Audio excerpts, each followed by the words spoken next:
The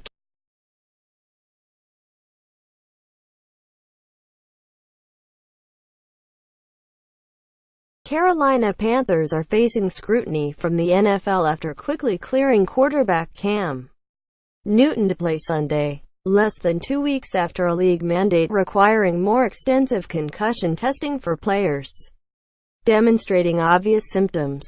NFL officials have already been in contact with the Panthers medical staff as to why Newton was not taken to the locker room when he was being evaluated for a concussion. They will not comment further until those conversations are completed.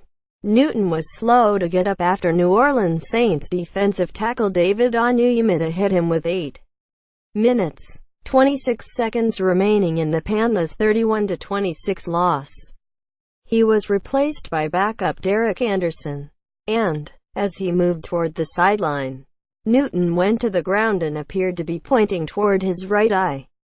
Cam Newton is examined after being brought down by Saints defensive tackle David Onyemata. Chuck Hook, USA Today Sports.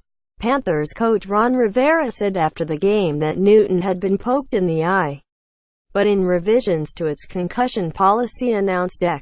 29, the NFL said it would require a locker room concussion evaluation for all players demonstrating gross or sustained vertical instability, e.g., stumbling or falling to the ground when trying to stand.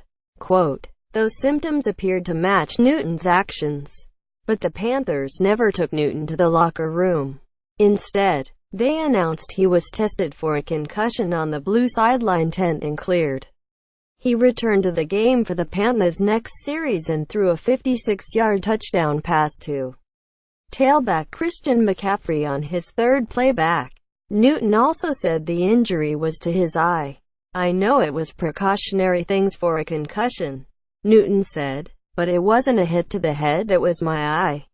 My helmet had came down low enough over my eyelid and it got pressed by the player's stomach. I believe I thought somebody stuck their finger in my eye, but I've got my visor, so that couldn't happen. Single quote.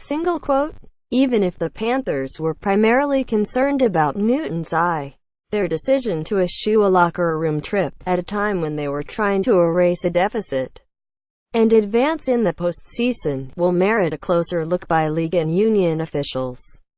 Since the start of the season, the NFL and NFLPA have conducted at least 2 investigations into potential violations of their concussion protocol. The Seattle Seahawks were fined $100,000 for failing to test quarterback Russell Wilson after he was sent off the field in Week 10. More recently, the league found no violations but announced its Dec. 29 revisions in response to the Houston Texans' decision to clear quarterback Tom Savage after he presented obvious concussion symptoms on the field, including the fencing posture. ESPN's David Newton contributed to this report.